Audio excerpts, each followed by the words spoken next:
안녕하세요. 반갑습니다. 오늘 이런 귀한 자리를 마련해 주신 시큐리티 플러스 박양근 대표님과 관계자분들 그리고 참석해 주신 회원 여러분들 모두에게 감사와 환영의 말씀을 먼저 드리고 싶습니다. 오늘 발표는 파이돌라이언스 한국 워킹그룹을 대표해서 오상근 대표님과 그리고 제가 함께 하고 있습니다. 오상근 대표님은 우리 협회 이사의 멤버이시기도 하고, 그 다음에 한국 워킹그룹 디플로맨 마케팅 분과의 리더이십니다.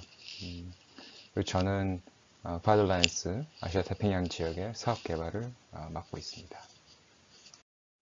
오늘 세션은 크게 세 가지로 나눠서 진행해 보자 합니다. 하나는 파이드 오버뷰하고 업데이트가 되겠는데요. 파이돌라이언스가 무엇인지, 무슨 일을 하는지, 어떻게 구성되어 있는지, 파이도라는 그런 기술 스펙은 기본적으로 어떻게 작동이 되는지, 향후 우리 협회가 추진하고자 하는 업무는 어떤 것들인지, 그다음에 여러분들이 함께 할 수 있는 그런 방법은 일들은 어떤 게 있는지, 그런 것에 대한 설명을 이제 드리는 기회가 될 것 같고요. 그다음에 이어서 이제 오상근 대표님께서 FDO, 파이도 디바이스 온 보드라는 IoT 관련된 저희 파이돌랜스가 새롭게 퍼블리싱한 스펙에 대해서 조금 더 집중적으로 지식을 나누어 드리고자 합니다. 그다음 시간이 남으면 이어서 저희가 이제 Q&A를 실시하도록 하겠습니다. 자, 그럼 제가 맡은 부분인 파이돌랜스 업데이트하고 오버뷰를 먼저 한번 시작하도록 하겠습니다. 근데 이제 저희가 시작하기 전에 뭐 아이스 브레이크 겸 해가지고 여러분들의 좀 시야를 좀 이렇게 넓게 가져갈 수 있는 질문을 몇 가지 좀 해보고 싶습니다. 다음 사진 한번 보시죠. 지금 이 슬라이드에서 보이는 게 과연 무엇인 것 같습니까? 뭐 어떠한 뭐 과일이라고 얘기하시는 분도 계시고요. 빨갛게 뭐 알록달록하게 아주 이쁜 그런 모양인 것 같습니다. 네, 앞에서 보셨던 사진은 다름이 아니라 파리의 눈입니다. 이렇게 한 곳을 집중해서 아주 세밀하게 현미경을 가지고 줌인해서 볼 때하고 줌아웃해서 볼 때하고 우리가 볼 수 있는 게 많이 달라지는 거를 알 수 있죠. 그럼 이 사진은 뭐처럼 보이세요? 뭐 어떤 분들은 어떤 성의 어떤 뭐 기둥이라고 얘기하시기도 하고요. 네, 그건 다름이 아니라 눈꽃송이입니다. 전자현미경으로 이렇게 아주 자세한 모양을 봤을 적에는 그렇게 뭐 기둥처럼 보이기도 하네요. 그래서 이제 우리의 시각, 생각의 범위를 이렇게 좁히고 넓히고 이렇게 함에 따라서 우리 눈에 보이고 또 해석되는 그런 것이 좀 다를 수 있다는 걸 이제 경험하셨습니다. 특정 기술에 대한 해석, 시각, 설명 이런 것도 그거를 이제 아주 자세하게 줌인했을 때 특정 분야를 이렇게 봤을 때하고 줌 아웃에서 봤을 때하고 좀 차이가 있다는 걸 우리가 이제 아시면 좋겠습니다.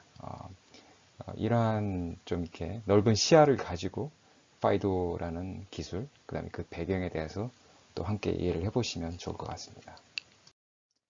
제가 파이도 랜스에서 근무한 지가 이제 4년 정도 됐는데요. 이 협회에서 미팅을 하거나 총회를 하거나 이럴 적에 이제 초기에 기술 스펙 작업을 하셨고, 그 다음에 초기에 이런 비전을 가졌던 분들, 시니어 분들을 만날 경우가 많았습니다.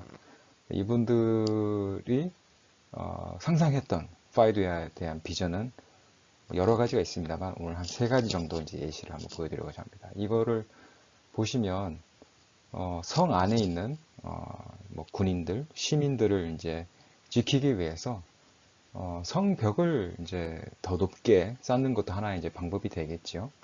근데 이제 반면에 또 이 시민들 아니면 군인들 개개인에다가 갑옷을 아주 적절한 갑옷을 입히는 것도 아주 효율적인 이제 방법이 이제 될 것 같습니다. 그러니까 성벽, 그러니까 서버를 좀 더 높게 강화하는 그런 것도 중요하지만 개개인의 손에 들린 어떤 디바이스, 스마트폰 뭐 이런 게 집중해 보자라는 게 초기 파이돌랜스를 창립했던 분들의 아이디어였던 걸로 저희가 기억하고 있습니다. 파이도의 초기 비전을 보여주는 또 다른 하나의 예시가 될 것 같은데요. 우리가 이제 생명을 좀 더 오랫동안 유지하거나 좀 더 건강해지기 위해서는 여러 가지 약품이나 의료 기술이 이제 필요한 건 이제 사실입니다. 근데 이제 통계를 이제 쭉 이제 보면은 인류가 기본적인 건강과 생존 기간을 유지하기 위해서는 이런 약이나 이런 의료 기술 중요하지만 수도 처리와 같은 이런 대중에게 저렴하고 포괄적으로 적용될 수 있는 그러한 시설도 매우 중요했다고 합니다. 파이도 스펙은 이렇게 보시면 특정한 병을 고치거나 그런 약이나 의료 기술이 아닌 이런 더러운 세균을 물에 있을 수 있는 일반적으로 우리가 이제 수돗물에 있을 수 있는 세균을 정화시키는 그러한 기술이어야 된다라고 이제 한 것이 초기 파이돌랜스를 시작하신 분들의 이런 비전이었던 걸로 기억하고 있습니다. 네, 마지막 이제 예시가 되겠는데요. 파이도를 이제 안전벨트에 비교하시는 분들도 꽤 많습니다. 운전 중에 여러분들의 이제 안전을 보장하기 위해서는 여러 가지 툴이 있죠. 에어백, ABS, ADAS 시스템 여러 가지 있는데 그러한 비싼 툴과 기술들이 있지만 또 이것도 통계를 보면은 안전벨트만큼 그렇게 기본적인 그런 역할을 저렴하고 효율적으로 하는 게 없다고 합니다. 그래서 이제 파이도가 어떠한 기술 표준화가 되고 그 일반 대중에게 교육되는 과정을 설명하면서 안전벨트에 비교를 해가지고 그러한 과정, 시간, 노력, 물론 그때 백 년 전이랑 지금은 인터넷 시대에는 그 속도가 엄청 더 빠르지만 그것과 비교하시는 그런 분들도 꽤 있는 걸로 알고 있습니다. 새로운 또 비교 대상이 나타났습니다.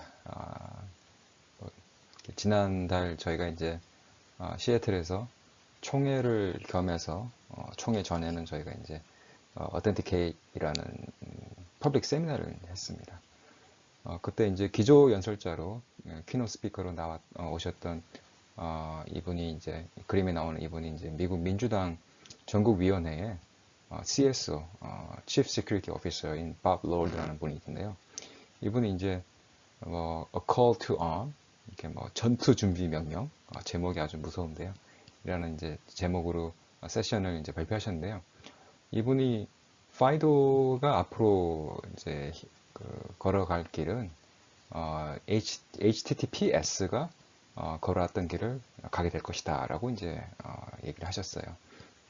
이제 HTTP의 약점을 활용한 공격이 이제 있었고 이제 공공기관하고 민간기관들이 이제 피해를 많이 입었죠. 근데 이제 비용 때문에 쉽게 이제 그 HTTPS로 넘어가지는 못했는데 결국에는 이 HTTPS가 기본으로 다 도입하게 된 그런 거를 비교 이제 하신 걸로 이제 보여집니다.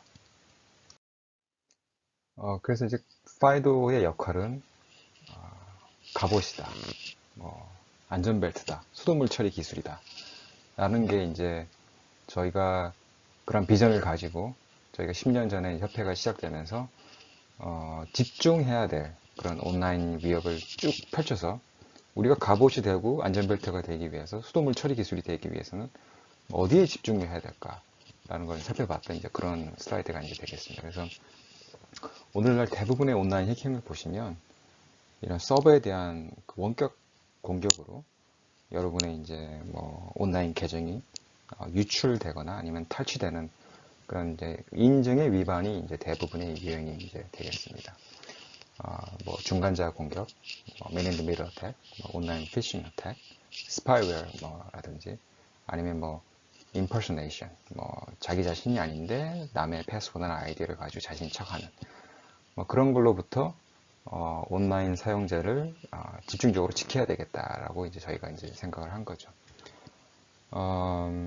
이게 좀 기술적인 부분이 지금부터 들어가는데요. 요거는 또 다시 뒤쪽에서 다시 한번 돌아오도록 하겠습니다. 저희 협회 홈페이지에 들어가시면 이 문구 가장 눈에 들어오실 겁니다. simpler, stronger authentication, solving the world's password problem 이렇게 돼 있는데요. 우리는 이제 패스워드가 문제라고 이제 정의를 내린 거죠. 뭐 이제 조금 더 뒤에 가면 이 패스워드가 그러면 어떻게 설명될 수 있는가라고 이제 조금 더 디파인 되는데, 그럼 패스워드 프로블럼이 뭔지 잠깐 함께 한번 보도록 하겠습니다. 그 인터넷이나 아니면 뭐 보고서에서 이제 발표되는 패스워드가 왜 문제인지를 이제 조사한 자료는 참 많습니다만, 저희는 그 몇 가지를 이제 취합해서 여기서 이제 설명드리도록 하겠습니다.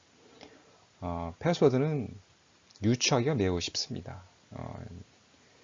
통계 자료를 보면 한 45% 정도의 온라인 사용자가 아주 쉬운 비밀번호를 사용한다고 하지요. 매년 보면 뭐 올해 뭐 가장 쉬운 패스워드 이러면서 뉴스에 막 나오고 하죠. 그다음에 이 쉬운 패스워드를 한 군데만 또 쓰는 게 아니고 여러 계정에 동일하게 이제 쓰는 경우가 많습니다. 뭐 업무용 계정에 쓰는 패스워드를 그대로 뭐 뱅킹, 온라인 쇼핑, 뭐 SNS 이렇게 쓰는 거죠. 그다음에 이제 그 온라인 서비스 제공자들이 뭐 이러한 문제를 해결하기 위해서 여러분들의 패스워드를 좀 더 이제 어렵게 만들라고 요구를 하지 않습니까? 그러다 보니까 기억하기 어렵습니다.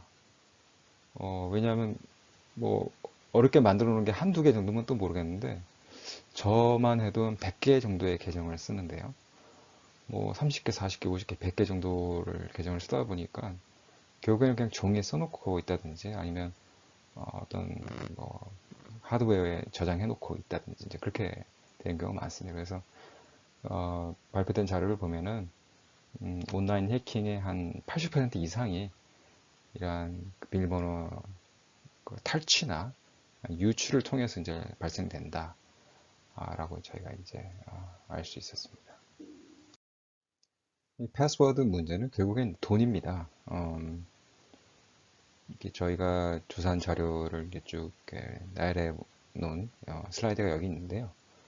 뭐 그중에 몇 가지를 본다면 저희가 이제 온라인, 뭐 오프라인 헬프데스크 운영 실정을 보니까 한 20에서 한 50% 정도가 이 암호 재설정, 패스워드 리셋 관련된 그런 인콰이리였다고 합니다.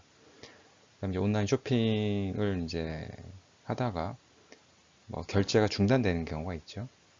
이건 이제 비자에서 발표한 내용인데, 그 중에 반 정도가 한 49% 정도가 패스워드를 기억 못했거나 패스워드를 리셋하다가 짜증이 나서 그냥 쇼핑 카트를 그냥 abandon하는 그런 경우가 이제 있다고 합니다.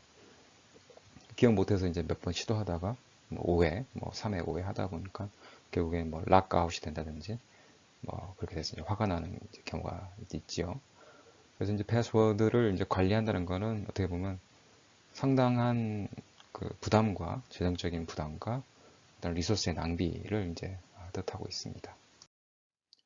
이 슬라이드는 저희가 작년에 한국에서 퍼블릭 세미나를 하면서 한 170명 정도 들어오셔가지고 서베이를 했던 그런 내용입니다.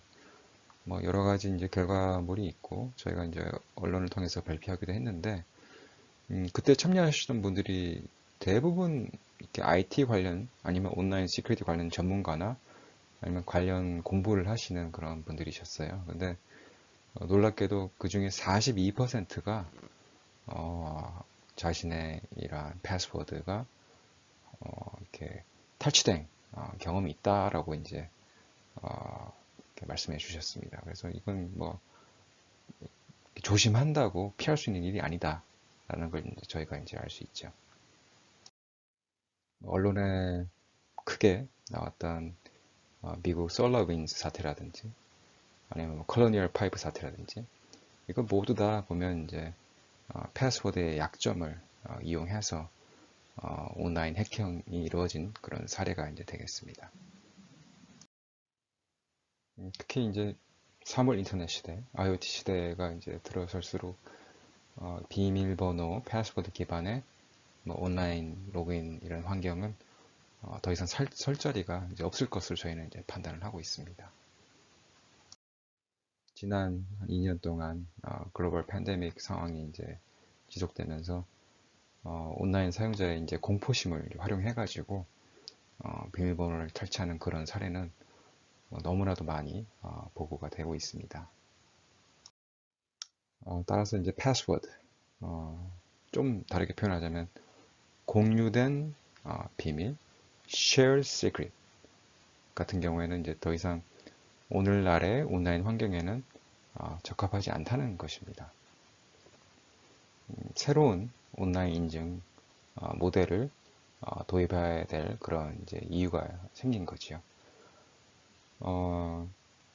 저희 얼라이언스 회원들의 생각은 그냥 또 다른 그냥 일반적인 인증 솔루션이 아닌 상호 운용성이 보장되어야 되고 또 개방형이어야 되고 글로벌 표준에 맞춰야 되고 뭐 이런 인증 환경을 둘러싼 모든 박스가 이제 체크가 돼야 된다. 그러면서도 사용하기가 쉬워야 된다.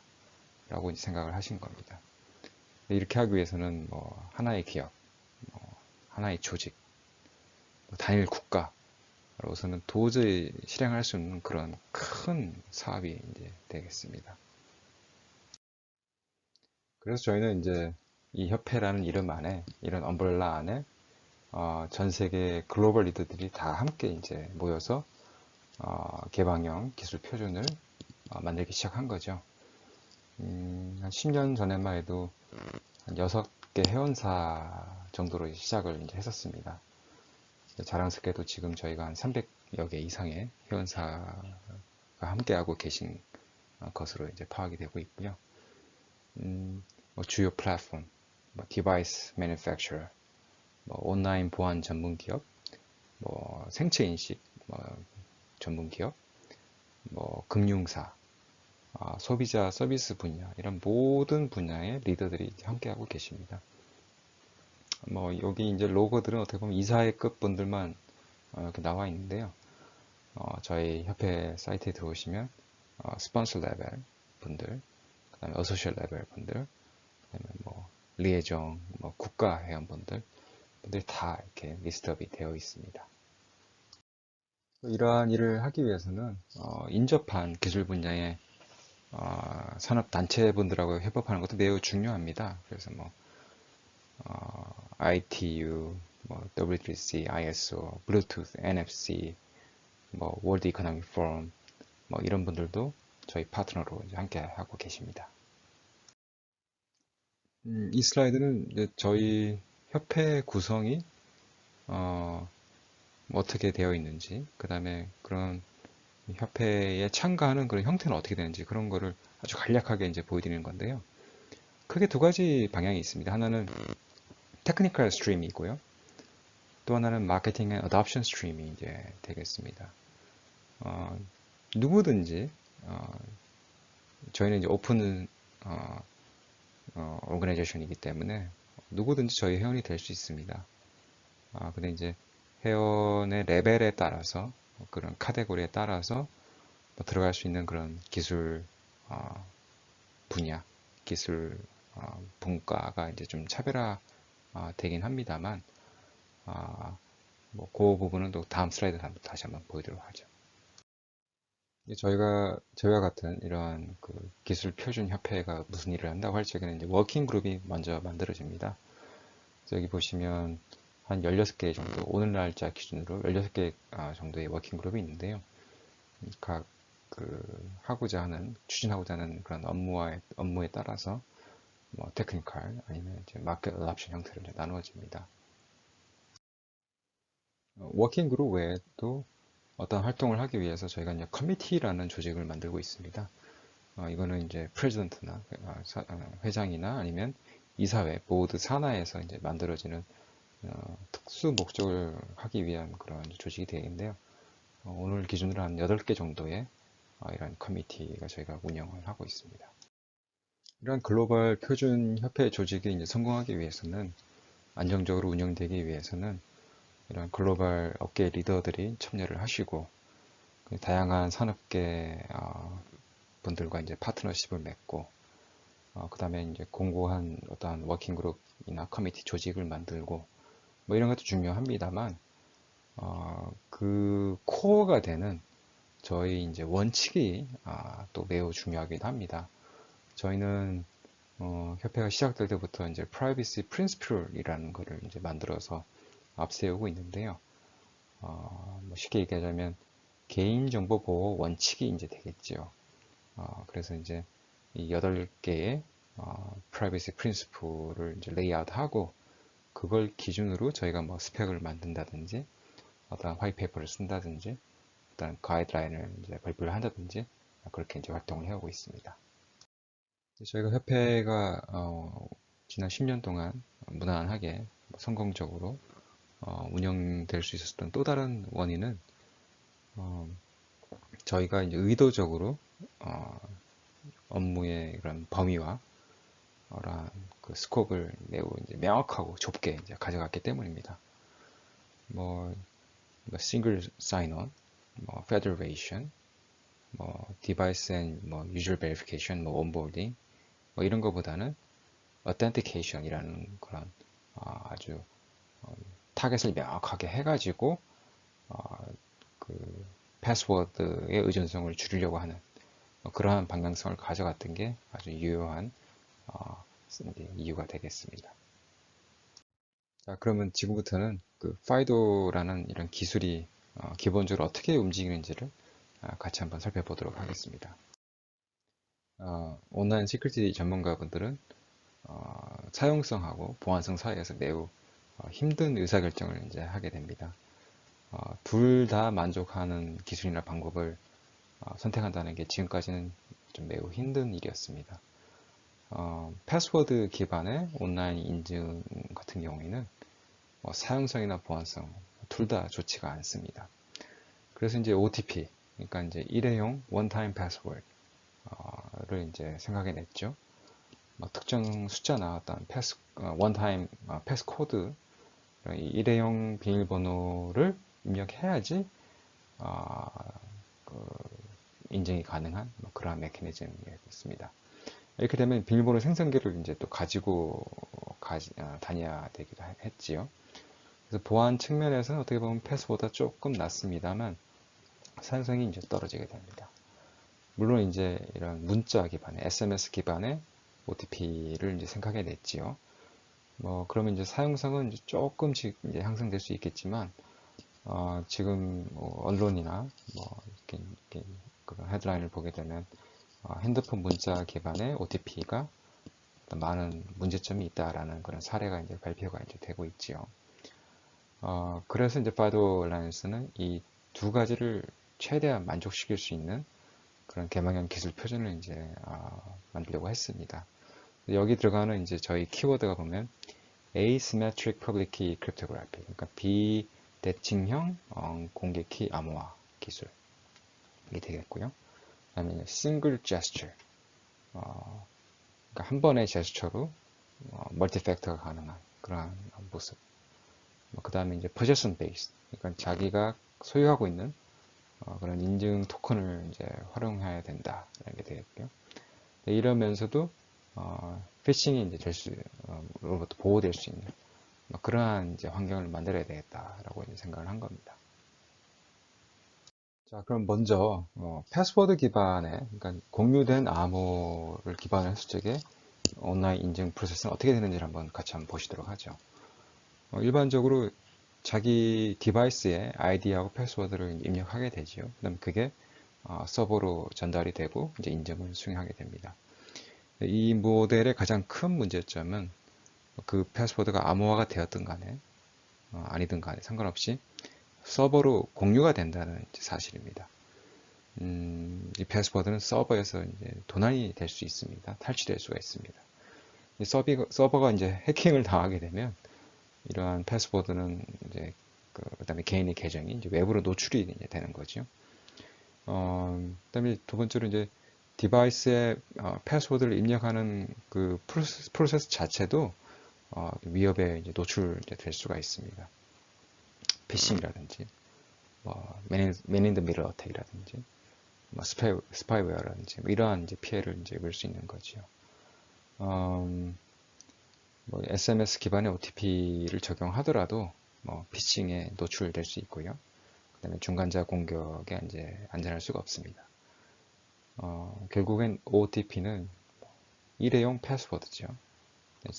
즉 서버에 이제 패스워드가 이제 공유된 뭐또 다른 비밀번호다라고 이제 보시면 되겠습니다.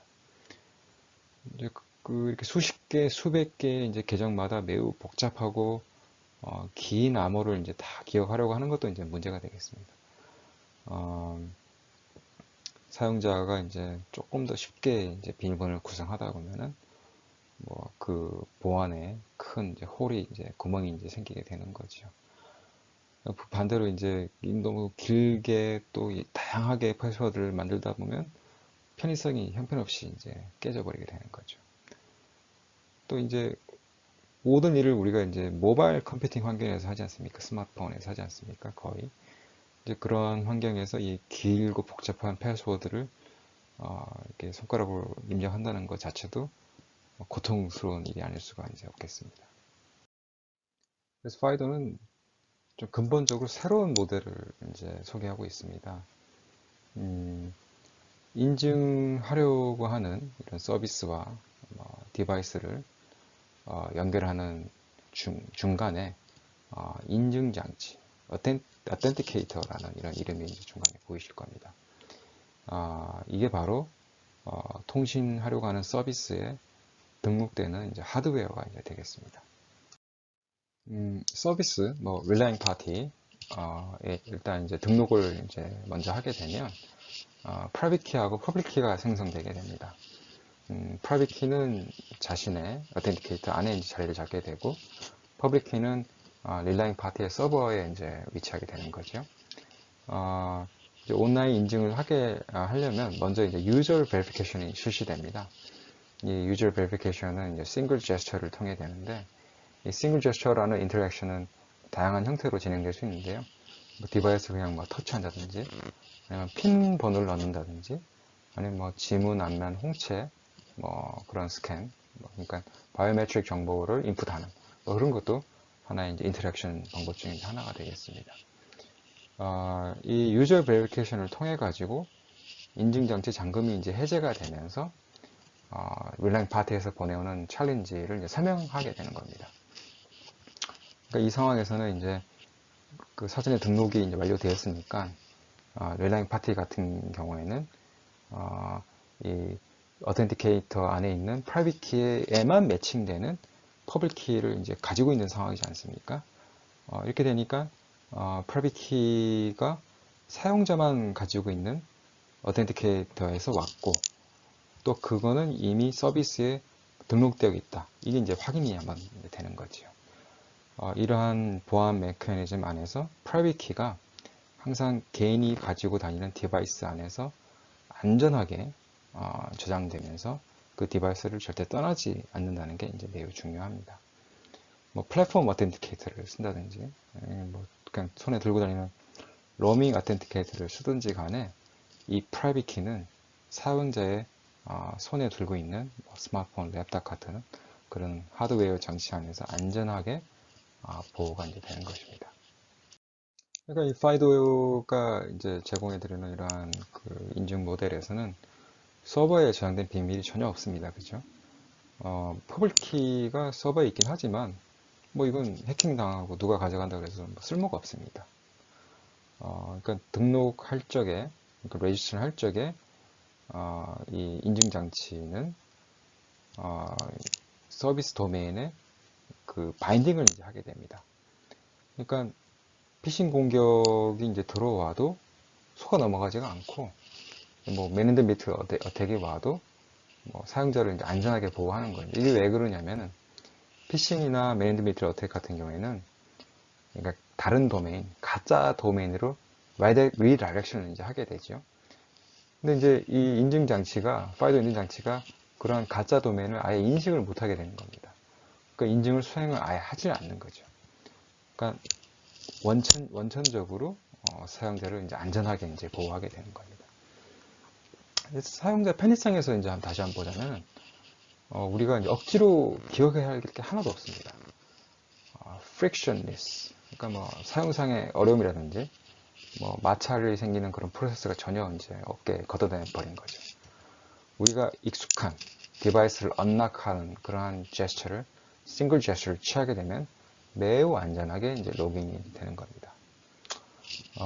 매우 기억하기 어렵고 복잡한 패스워드, 그 다음에 서버에 비밀번호가 있을 수 있는 그런 위험성, 뭐 man in the middle attack, 뭐 피싱 어택, 뭐 패스워드가 뭐 도난되는 위험성, 이게 모두 다 이제 제거가 되는 그런 상황이 되는 겁니다.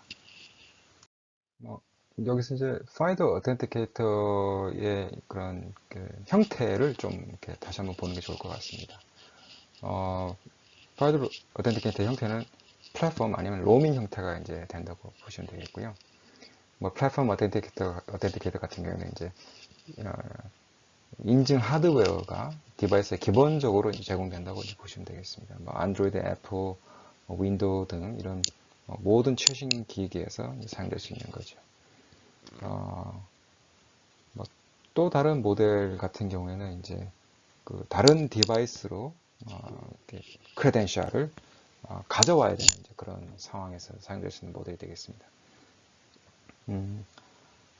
이제 컴퓨터를 이런 디바이스를 공유하는 환경에서는 매우 이제 적절한 그런 형태가 되겠죠. 일반적으로 뭐 USB나 뭐 NFC 같은 경우 형태로 이제 사용되는 그런 형태가 이제 되겠습니다. 그 인증 장치가 사용자 그 본인의 소유인지를 이제 확인하는 방법은 여러 가지가 있습니다. 아까 말씀드린 대로 뭐 그냥 터치라든지 뭐 핀 코드 뭐 이런 게 있을 수 있는데요.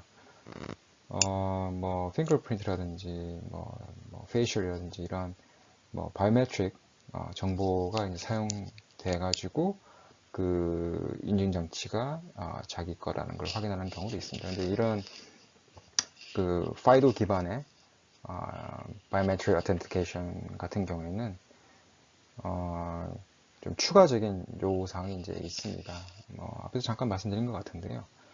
이 바이오메트릭 프로세싱 유닛이 생체 정보가 자기 디바이스를 벗어날 수 없도록 뭐 트러스트 존이라든지 시큐어 엘리먼트라든지 이런 하드웨어 안에 꼭 내장되어야 이제 하게 됩니다.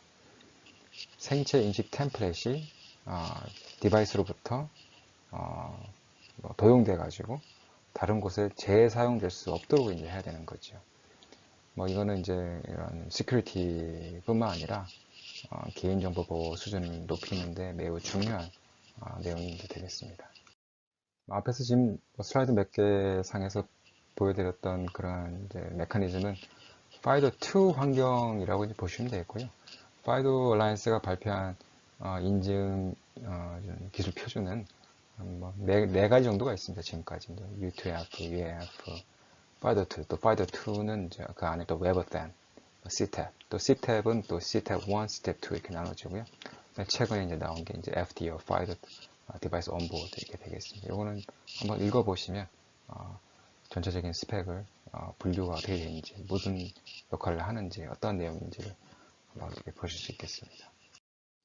시장에서 저희가 이제 가장 큰 오해, 미스리딩한 정보라고 저희가 이제 좀 조심해야 되겠다고 이제 보는 거는 이게 되겠습니다. 바이오메트릭 레코지션하고 생체 인식하고 파이도가 얘기하는 바이오메트릭 어텐티케이션은 좀 차이가 있습니다. 그게 뭐냐면 바이오메트릭 레코지션 같은 경우에는 매치 온 서버가 되겠습니다. 그러니까 자기의 바이오메트릭 정보, 그런 인풋, 그런 템플릿이 아니면 홀 스캔이 서버로 가서 매치가 되는 경우가 있고요. 파이도가 얘기하는 바이오메트릭 어텐티케이션 같은 경우는 디바이스, 매치 온 디바이스가 되겠습니다. 이제 절대 자기 디바이스에서 벗어나지 않는 거죠. 디바이스 안에서만 이제 매칭하는 그런 프로세싱이 이제 이루어지는 거죠. 이게 뭐 좀 이렇게 주의해서 기억하셔야 될 그런 내용이 되겠습니다. 온라인 인증 기술이라는 거는 뭐 1년에도 뭐 수십 개, 수백 개씩 전 세계 막 개인 기업 연구소에서 발표가 됩니다. 근데 기술적으로 이제 국제 표준으로 자리 잡으려면 결국엔 대부분의 플랫폼하고 브라우저에서 그걸 받아줘야 되는 거죠. 앞에도 막 간략하게 얘기했지만 그 파이도 인증 기술 같은 경우에는 뭐 플랫폼 어텐티케이터, 뭐 모든 주요 하드웨어 환경에서, 모든 주요 웹브라우저에서 사용될 수 있습니다. 뭐 Mac OS, 뭐 iOS, Windows, Android 모든 환경에서 사용될 수가 있는 거죠. 여러분들이 한번 상상해 보십시오. 뭐 어떤 새로운 인증 솔루션을 만들었는데 그걸 전 세계 사람들한테 이제 보급을 해야 되지 않습니까? 그러면 관련된 하드웨어하고 소프트웨어를 이제 또 이제 제공해야 되는 거죠. 기술만 제공한 게 아니고. 그럼 비용과 그 시간을 어떻게 이제 감당을 해야 되겠습니까? 파이도는 이제 그런 걱정이 없는 겁니다. 지금 당장 파이도 인증을 도입을 하셔도 전 세계 대부분의 인구가 사용할 수가 이제 있는 것이죠. 기술적인 내용을 좀 요약을 이제 해보자면, 파이도는 stronger 합니다. 비밀번호 대신 비대칭 공개키 암호화 기술, 그러니까 asymmetric public key cryptography를 기반으로 이제 하게 되죠. 그다음에 개인 키, 프라이빗 키는 디바이스를 절대 떠나지 않습니다. 서버 쪽에 공유되는 비밀이 전혀 없는 거죠. 생체 인식 템플릿이 사용되는 경우에도 여러분의 디바이스를 떠나지가 않습니다. 계정 간에 어떤 링크된 그런 상황이 전혀 없습니다. 각각의 그런 서비스, 릴레잉 파티에 여러분의 인증장치, 어텐티케이터가 이제 등록이 될 때 각각의 고유한 그런 퍼블릭, 그 다음에 프라이빗 키 세트가 이제 생성하게 되는 거죠. 따라서 이제 여러분이 다른 사이트에 동일한 인증장치를 사용하고 있다는 것도, 아니면 다른 사이트로 이동한다는 것도 누군가가 절대 이제 알 수가 이제 없습니다. 이 모든 것들이 온라인 사용자들에게 좀 더 안전한 그런 보안 환경을 제공할 수 있는 그런 모습이 이제 되겠습니다. 그와 동시에 파이도는 simpler 합니다. 편리하고 간단해서 사용하기가 매우 쉽다는 거죠. 모든 플랫폼하고 웹브라우저에서 사용이 가능하고, 기존 모델에 비해서 이제 아주 단순화 이제 되어 있고, 멀티팩터로 로그인을 하지만 싱글 제스처만 이제 필요하게 됩니다. 우리가 오늘날 알고 있는 온라인 인증에 대한 어떠한 대안보다 조금 더 프렌들리한 그런 접근 방식을 이제 제공하고 있습니다. 네, 그럼 지금 슬라이드부터는 여러분들께서 어떻게 하면 파이도 라이언스가 추진하는 그런 여러 가지 활동, 업무에 함께 할 수 있는지를 보도록 하겠습니다. 크게 세 가지 방법이 있겠네요. 하나는 이제 회원이 되시는 거죠. 두 번째는 파이도를 직접 도입하시거나 아니면 다른 기업들이 활용할 수 있도록 전개해 주시는 그런 역할을 하실 수 있고요. 그 다음에 이제 저희가 제공하고 있는 여러 가지 이제 시험 인증 프로그램이 있는데 그 프로그램에 들어오셔가지고 인증을 받는 것도 하나의 이제 방법이 되겠습니다. 여기서 시험 인증을 받는다는 게 무슨 의미인지를 조금 더 어떤 내용인지 좀 설명드리고 싶은데요. 지난달 기준으로 저희가 한 850개 정도의 시험 인증을 완료한 걸로 제가 이제 파악을 했습니다. 시험 인증 크게 세 가지, 이제 곧 네 가지가 되겠네요. 지금 이제 오늘 기준으로 세 가지인데요. 하나는 이제 펑셔널입니다. 이제 기능을 확인하는 거죠. 서버와 인증 열차가 서로 잘 구동이 되는지, 문제가 없는지, 그런 거를 확인하는 게 되고요. 또 하나는 이제 시큐리티 레벨이 되겠습니다. 프라이빗 키가 잘 보호가 되고 있는지, 그 다음에 이제 이 어떠한 소프트웨어 어택, 하드웨어 어택으로부터 잘 보호가 되고 있는지 그런 걸 이제 보는 게 되고요. 또 하나는 이제 바이오메트릭 시험 인증 프로그램이 되겠습니다.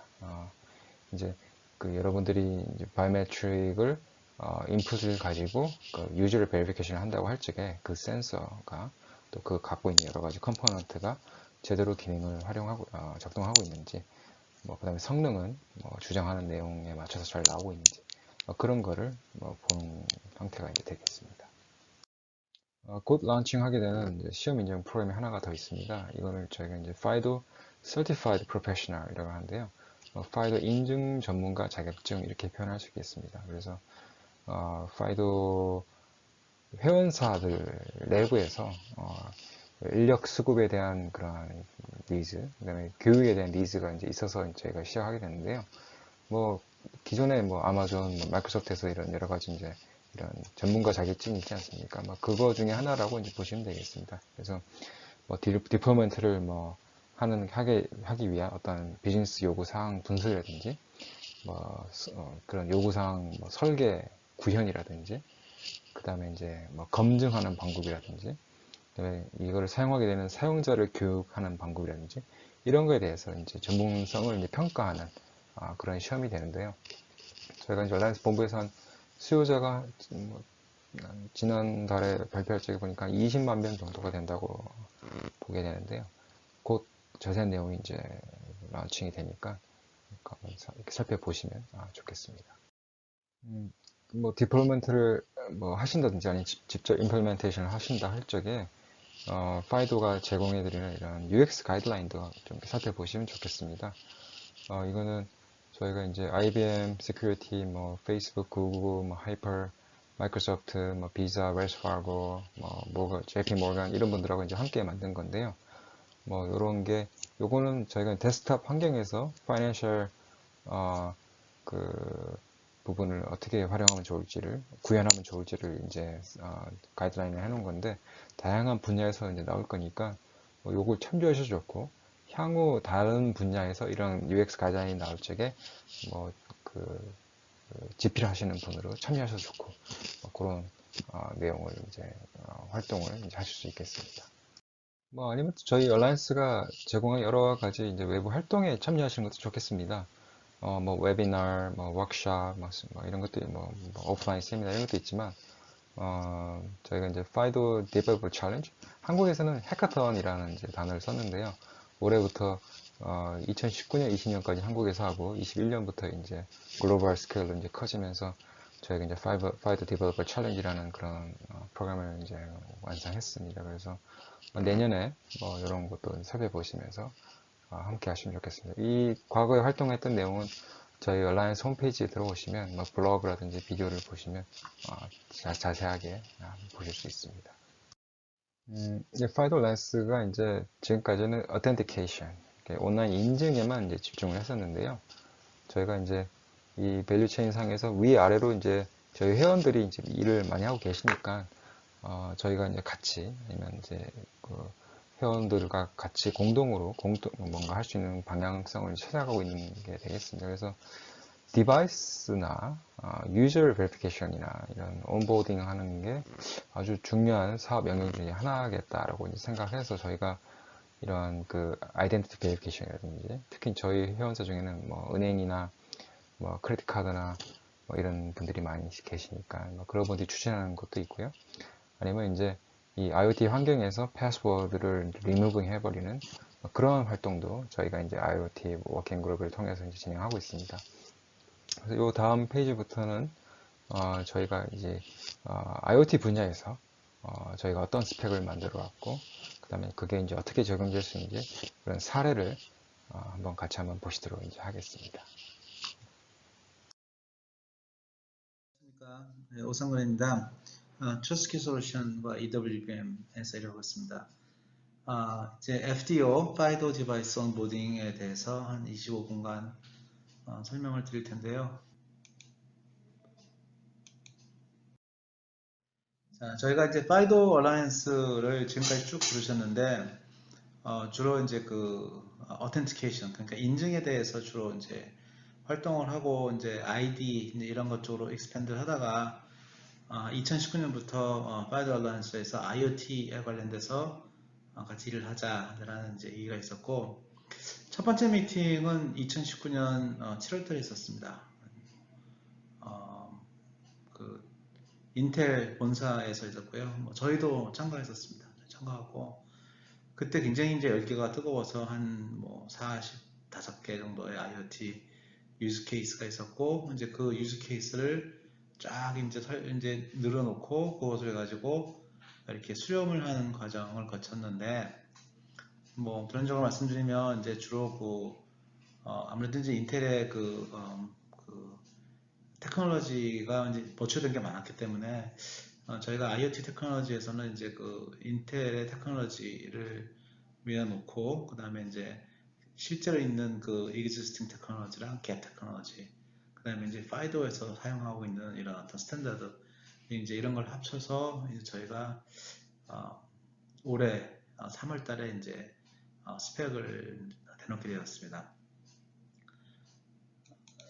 이렇게 전체적으로 보시면 뭐 fast, scalable, secure 그러면서 뭐 좋은 얘기는 다 합니다. device provisioning, onboarding, activation 굉장히 어려운데요. 제가 조금 더 쉽게 설명을 좀 드리도록 하겠습니다. 한글로 좀 되어 있는데 표준 배경을 설명드리면 이제 뭐 결국은 이제 그 디바이스 온보딩에 대한 문제가 가장 큰 거입니다. IoT 디바이스는 결국은 이제 IoT라는 게 인터넷 오브 띵스니까 이게 사물 인터넷, 그러니까 클라우드랑 접속을 해서 서비스를 할 수 있는 그런 어떤 이렇게 독립체가 아닌 이렇게 커넥션이 돼야지만 쓸 수 있는 그런 어떤 그 제품을 얘기하는데 그 디바이스의 그 순정성과 무결성을 어떻게 처리할 수 있느냐 이제 이런 걸 가지고 고민을 좀 했던 것 같고요.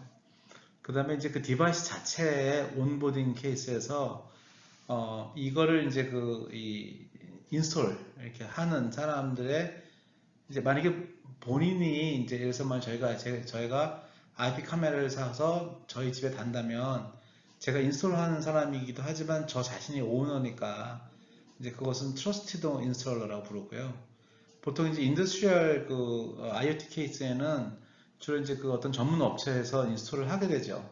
하지만 오너랑은 인스톨러랑은 좀 다른 케이스가 되고 그런데 이렇게 전문 업체가 이렇게 이제 인스톨을 하지만 그분들은 이렇게 시큐리티에 이렇게 어떤 교육을 받았거나 아니면 어떤 그런 것이 있는 게 아니기 때문에 이제 그것을 이제 untrusted installer라고 부릅니다.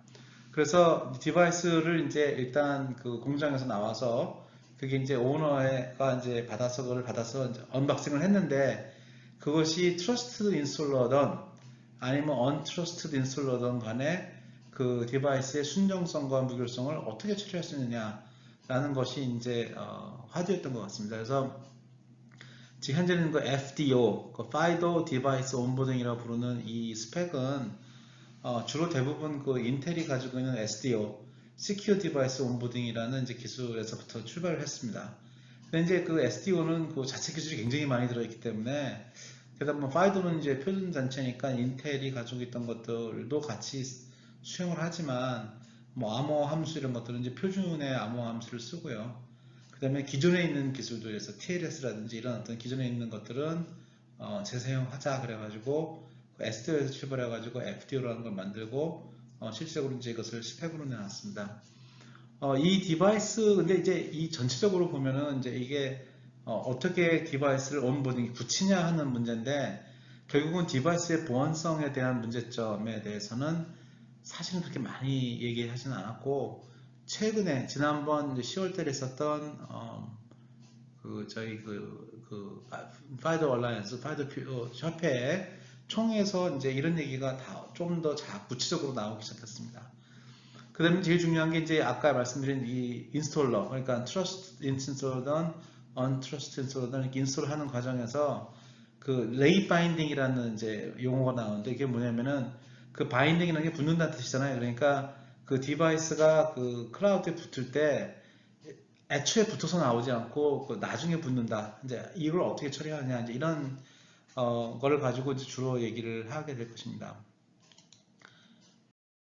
이제 레이트 바인딩에 대해서는 뭐 이렇게 아주 굉장히 어렵게 설명을 하는데 실제 읽어봐도 뭐 잘 모르겠고 그림도 굉장히 좀 멋있게 그리긴 했지만 실제 어렵습니다. 제일 중요한 건 뭐냐면은 이 중간에 있는 그 서플라이 체인들 그러니까 이제 공장에서 출하해가지고 그 오너까지 가는 과정에 이제 여러 가지 단계의 유통 과정을 거치는데 그 유통 과정을 거치는 것을 어떻게 제대로 그 순결성을 보존하면서 끝에 가서 커스터머한테 갔을 때 이제 잘 붙느냐 하는 문제를 고민했다고 생각하시면 됩니다. 요거는 제가 조금 이따 좀 더 쉽게 자세하게 설명을 드리도록 하겠습니다.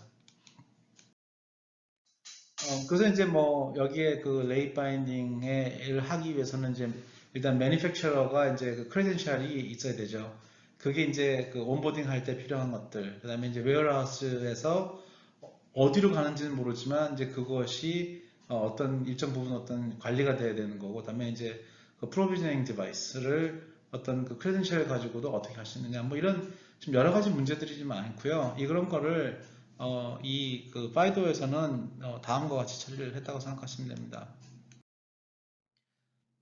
이 오너십 바우처라는 개념이 있습니다. 그래서 매니팩처가 디바이스랑 만든 다음에 오너 바우처를 만들어서 이 오너 바우처를 그 클라우드에다가 뿌려서 그 서플라이 체인에 뿌립니다. 그럼 서플라이 체인에서는 그 단계별, 유통 단계별로 자기가 이제 그 시그니처를 거기다가 넣어서 그 단계가 어떠한 단계를 거쳤는지를 서플라이 체인에서 일어나고 맨 나중에 오너가 그것을 딱 보면은 이 디바이스는 어떤 매니팩처러가 만들었고 이러한 유통 과정을 거쳐서 나한테 왔구나라는 것을 알게 되는 이 오너 바우처 컨셉이 좀 들어가 있고요.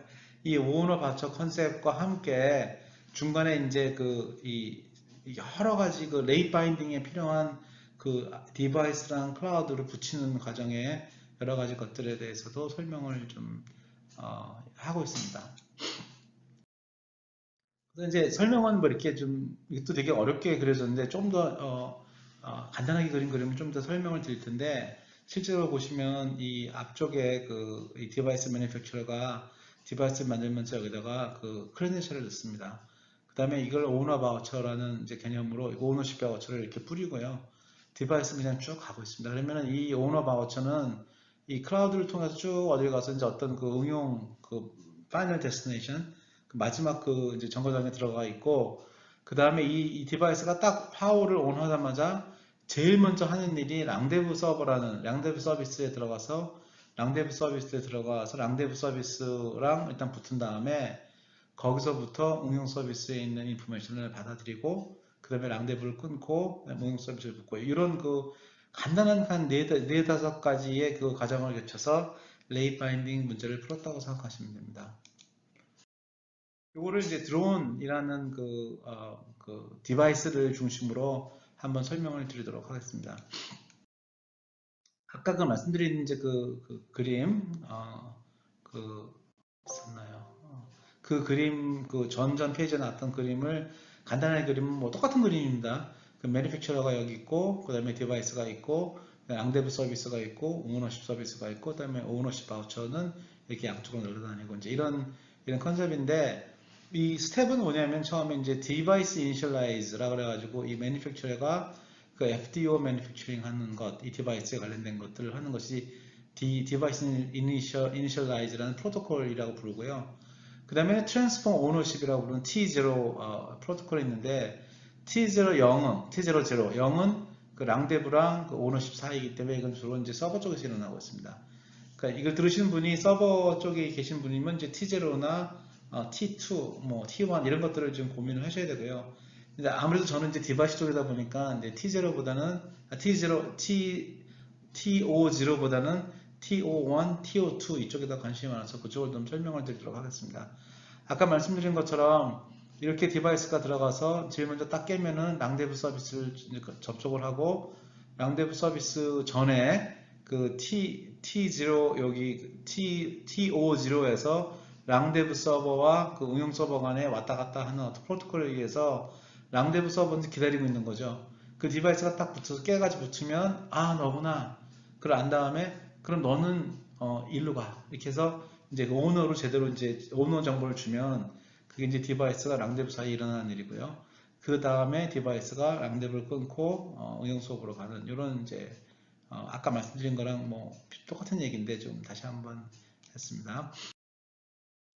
그래서 이제 FDO는 사실 제일 중요한 게 공인인증서를 쓰지 않아도 됩니다.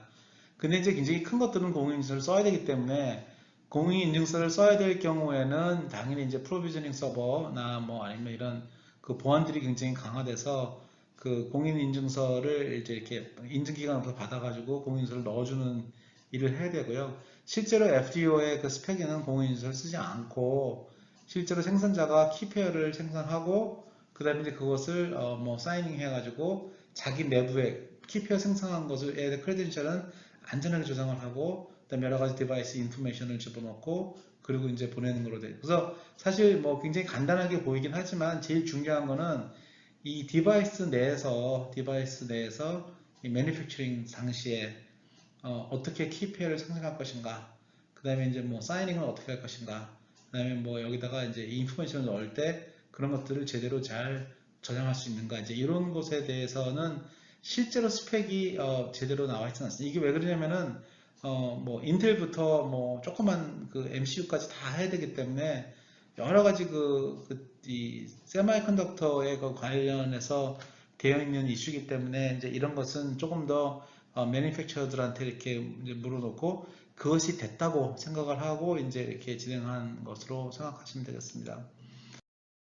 D1은 그래서 뭐 쉽습니다. 사실은 이제 툴이 이렇게 있어야 되고요. FDO 툴이 있어야 되고 디바이스가 있다면 처음에 딱 시작하면 디바이스가 이제 시작하시죠. 그러면 네, 너 이제 크레덴셜을 셋업을 딱 하고 그 다음에 이제 크레덴셜 저장하고 뭐 엑스맥을 하고 엑스맥을 전송하고 뭐 이런 왔다 갔다 굉장히 간단한 프로토콜을 진행을 하면 이제 되도록 되어 있는데 이제 문제가 이제 여기 DI 프로토콜에 너무나 단순하게 써져 있다는 게 약간의 문제기는 합니다. 물론 스펙이기 때문에 스탠다드이기 때문에 아주 자세하게 써 있으면 여러 가지 응용에 이제 제한을 받기 때문에 이렇게 쓴 것이라고 이해가 되고 있습니다. 왜냐면 이제 IoT 디바이스들은 사실 컴포넌트가 많잖아요. 뭐 저희가 하고 있는 이런 IoT들은 이제 뭐 메인 CPU가 하나밖에 없지만 실제로 자동차가 만약에 그 사물 인터넷이라면 굉장히 많은 그 컴포넌트들 중에 CPU도 굉장히 많기 때문에 이것을 어떻게 할 것인가, 이 레이 바인딩에 대한 준비를 어떻게 할 것인가에 대해서 조금 고민을 해야 됩니다. DI 쪽에서는.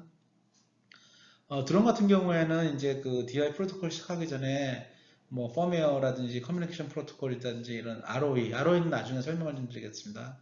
에 대한 만족시키는 보안 모듈이 들어있어야 됩니다. 그 ROE의 범위가 무엇이고 어떤 MC를 사용하고 있고 이런 것들에 대해서 뭐 꼭 드론뿐만이 아니라 여러 가지 IoT에 대해서도 좀 보안에 대해서 생각을 좀 해야 된다고 생각하고 있습니다.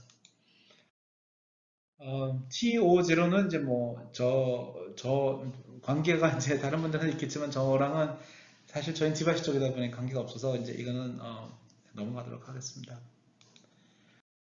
그 다음에 이제 랑데부를 묻는데 이 레이 바인딩을 다시 한번 설명을 드리겠습니다. 이제 여기 보시면 세탁기도 있고 뭐 여기 체중계도 있고 뭐 자동차도 있고 좀 이렇게 되어 있지 않습니까? 여기가 이거를 이제 IoT 디바이스라 생각을 하시고요.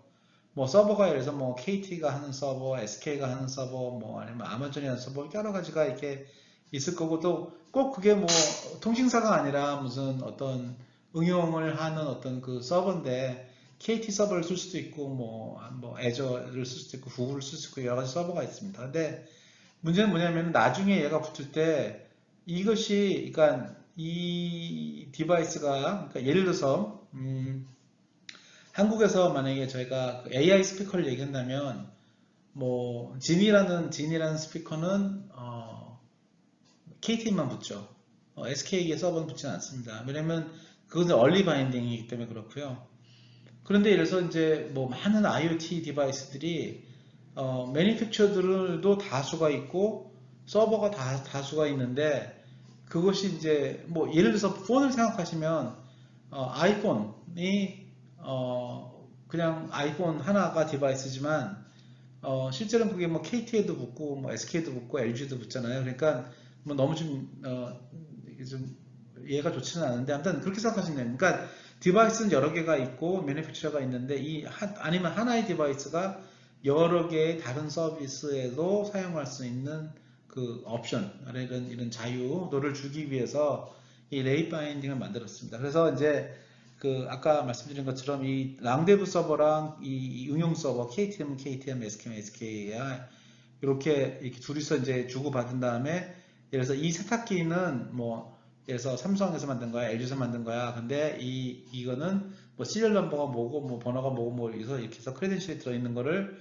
KT 서버를 사용하는 어떤 사용자가 받고 그 사용자가 이제 랑데부 서버가 뭐 여러 개 있습니다. 근데 여러 개다가 이런 디바이스가 오면 이거 얘를 나한테로 넘겨줘 라고 하는 것을 미리 그 TO0에서 랑데부 서버랑 KT 서버 간에 이제 얘기를 하고 나면 이 그 세탁기는 처음에 제일 먼저 딱 깨면은 한 군데만 바라봅니다. 랑데부 서버만 바라보고 그 랑데부 서버가 나 알아요? 그러면 너 알아. 그런 다음에 너는 KT로 갈 거야. 그러면 KT로 가게 되고 아니야 너는 SK로 갈 거야. 그러면 SK로 하고 뭐 이런 이제 컨셉이라고 생각하시면 됩니다. 그래서 다종의 IoT 디바이스가 다수의 클라우드에 접속을 할 경우, 그러니까 그 컨비네이션에 대해서 중간에서 랑데브가 이제 랑데브를 시켜가지고 이제 연결을 시켜주는 케이스가 되는 거죠. 생각하시면 됩니다.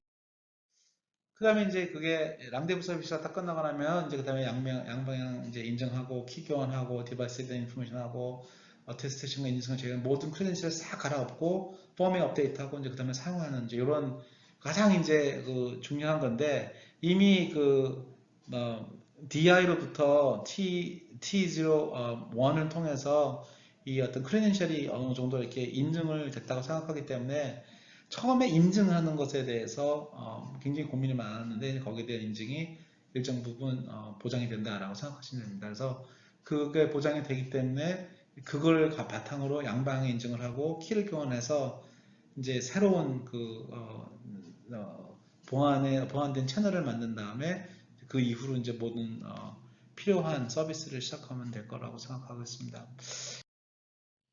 자, 이제 그 드론 같은 경우에는 좀 이제 여러 가지 좀 한 세 가지 정도 그 컨셉이 있을 텐데요. 예를 들어서 이 비행차랑 그 다음에 이 컨트롤러가 각각의 다른 경우, 그러니까 이거는 이제 각각을 이제 양대부 서버랑 붙어가지고 드론 서버에 해서 각각을 FDO로 인증을 해야 되는 이런 케이스가 있을 거고, 이제 이거는 응용마다 좀 다를 거라 생각하고 있습니다. 아니면 이 컨트롤러랑 비행체가 이렇게 일체형으로 되어 있는 경우, 얘네들은 하드웨어로 딱 붙어 있어 절 떨어지지 않는다. 그러면 이제 주로 컨트롤러가 드론 인증을 랑데브 서버를 통해서 드론 인증을 하고 사용하는 이제 이런 이제 상황이 될 것 같습니다. 이제 이거는 이제 주로 그 눈에 보이는 이 비행체를 가지고 사람이 이제 컨트롤하는 경우 그렇고요. 이런 경우, 이런 경우에는 이제 그 랑데브 서버를 이거는 이제 어차피 통신을 통해서 가니까 통신을 통해서 이렇게 가는 거를 이렇게 보고 그냥 이거는 그냥 그 DI 프로토콜은 드론 제어에서 하고 그다음에 T01, T2는 그냥 통신을 통해서 실행하면 될 거라고 생각하고 있습니다. 여기 나와 있나? 네, 그 다음에 이제 ROE 좀 설명을 드리도록 하겠습니다. ROE가 그 Restricted Operation Environment라는 뜻인데 뭐냐면은 그 어떤 바운더리를 딱 쳐가지고 요 바운더리 내에서는 다른 애는 들어오지도 못하고 이제 너희는 여기서만 해 이제 하는 그런 컨셉이라고 생각합니다. 그래서 이제 보통 이제 시큐어 엘리멘트들이 많이 해주는데요. 그래서 이제 그 시큐어 엘리멘트들이 해주는 것들이 뭐냐면 TPM 시큐어 엘리멘트와 비슷한 개념입니다. 그게 이제 시큐어 스토리지, 그러니까 어떤 크레덴셜, 키를 한다든가 이런 것들을 스퀘어 스토리지 한다든가 아니면 거기서 어떤 그 크립토를 돌린다든가 이런 것들이 보통 일어나고 있습니다. 그래서 어, 주로 이제 어떻게 돼 있냐면은 현재는 이런 드론 모듈들은 이렇게 일반 MCU를 사용해서 이렇게 되어 있고 그다음에 TPM 모듈들이 뒤에 이렇게 붙어 있습니다. 그래서 보통 이제 TPM이 가지고 있는 어떤 크레덴셜을 가지고 이렇게 보통은 이제 USB나 이런 걸 통해서 이렇게 진행되고 그다음에 서버 요 통신을 이렇게 하고 이제 이런 과정을 겪기 때문에 실제로 이제 이런 그 프로그램을 짜고 아니면 할 때 요 ROE를 굉장히 생각해가지고 TPM과의 어떤 그런 통신이라든가 아니면 이런 전체적인 통신들을 아마 생각을 해서 디자인을 하셔야 될 거라고 생각하고 있습니다. 이건 이제 드론 전반에 대한 건데요. 이 드론이 사실은 굉장히 좀 보안을 하려면 유니크 아이디, PKI 상호 인증, 실시간 암호 이런 것도 필요합니다. 왜냐면 이제 그게 인증을 보완해야 되고, 근데 제일 중요한 게 이제 그 통신도 이제 암호화가 되어 있어야 되고, 데이터도 암호화가 되어 있어야 되고, 이런 걸 하기 위해서는 아까 얘기한 그 DI에서 크레덴셜을 넣고 하는 이제 것들이 되게 중요한데, 보통 디바이스 내에 그 어떤 이제 키를 어떤 생성해가지고 크레덴셜을 생성해서 넣었을 때 그것을 얼만큼 안전하게 이제 이렇게 저장하느냐 그 다음에 무결성 그러니까 누군가가 이렇게 중간에 이렇게 빼가지고 이렇게 공격을 해가지고 거기에 있는 그 암호 이런 것들 키를 복제를 한다든가 이런 것들에 대해서 얼만큼 잘하냐에 대한 것들이 좀 제대로 되어 있어야 됩니다. 뭐 이건 뭐 드론뿐만이 아니라 모든 건 다 그렇지만 드론 같은 경우는 날아다니는 거기 때문에 이런 어떤 그 보안들이 제대로 되어 있어야 된다고 생각을 합니다. 그래서 제일 중요한 거는 그 이런 ROE, 그게 왜냐면 ROE 그 개념이 이제 뭐 말씀드린 그 secure memory, 그러니까 크레덴셜을 이제 숨겨놓는 이런 기능들이 많기 때문에 그거는 주로 이제 그 secure element나 TPM이 대부분 가지고 있는데 거기다 더해서 보안 부팅. 그래서 보통 부팅을 할 때 이렇게 공격이 많이 들어갑니다. 그래서 그냥 일반 MCU를 돌려서 TPM을 이렇게 넣었을 경우에는 이 부팅을 할 때 보통 이렇게 탁 공격을 해가지고 TPM을 갈아놓고 이제 가짜를 끼워놓고 딴 거를 끼워놓고 클로닝을 하고 해킹을 하고 뭐 이런 상황이 좀 있습니다. 그래서 그런 것들에 대해서는 좀 잘 디자인을 생각하셔야 될 거라고 생각합니다. 자, 그래서 이제 FDO 같은 경우에 이제 FDO 전체로 설명을 좀 드리면 뭐 여기 좀 아주 복잡하게 되어 있는데 IoT 디바이스에 제일 먼저 중요한 건 이 TE, 그러니까 이게 시큐어 엘리멘트 같은 아까 말씀드린 크레덴셜을 뭐 암호화해서 숨기고 보안 부팅을 하고 하는 여러 가지 크레덴셜을 집어넣는 것이 제일 중요하고요. 그다음에 이제 제대로 붙었을 때 그 서비스를 통해서 뭐 소프트웨어 버전을 업데이트 한다든지 애플리케이션을 내려놓는다든지 아니면 이런 것들을 하는 것들 이렇게 잘 할 수 있도록 그 레이트 바인딩에 대한 컨셉을 디파인 해놓은 것이 FDO라고 생각하시면 될 것 같습니다. 이런 그 FDO 같은 경우에는 이제 그러다 보니까 아까 말씀드린 대로 이렇게 굉장히 많은 종류의 IoT 디바이스가 많은 종류의 클라우드랑 붙는 케이스잖아요. 그러다 보니까 이제 여기 뭐 매스 프로듀스 디바이스라든가 멀티 이코시스템 뭐 아니면 이제 뭐 이 채널도 여러 가지 이 경로를 통해서 들어가는 이 디스트리뷰티드 세일즈라든가 아니면 또 세일도 리세일하고 아니면 뭐 받아다가 다시 컨피규어 해가지고 다시 쓴다든가 이런 어떤 이런 거에는 잘 맞고요. 뭐 예를 들어서 뭐 KT가 그냥 진 하나 만들어줘. 이제 이거는 FDO는 할 필요는 없습니다. 그냥 커스텀랑 같이, 그러니까 매니팩처랑 같이 일을 하면 되기 때문에요. 그러니까 싱글 클라우드, 싱글 디바이스인 경우에는 이제 잘 맞지는 않고 이게 이제 그 약간 그 표준에 가까운 일반적인 디바이스가 어떤 여러 개의 다른 그 서비스 클라우드랑 붙을 때 그래서 이제 뭐 당연히 이제 한국 우리 업체 같은 경우에는 수출 많이 하니까 뭐 그것이 일본으로 나가든 미국으로 나가든 유럽으로 나가든 간에 그 이제 그 클라우드가 많이 다를 거잖아요. 그렇기 때문에 이 FDO에 대해서 관심을 갖는 것은 굉장히 필요하다고 생각하고 있습니다.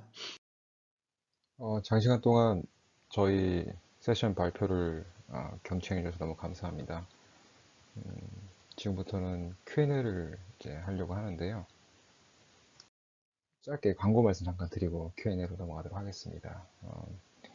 저희가 12월 8일부터 10일까지 3일 동안 한국, 일본, 중국, 인도, 대만, 아세안 지역을 통합해가지고 온라인 인증 관련된 서밋을 이제 실시하게 됩니다. 각 지역별 그 파이도 인증 기술의 최신 트렌드를 저희가 공유해드리는 그런 기회가 될 텐데요. 시간이 되시면 authenticate.com에 들어오셔가지고 사전 등록을 꼭 해주시길 부탁드리겠습니다. 감사합니다.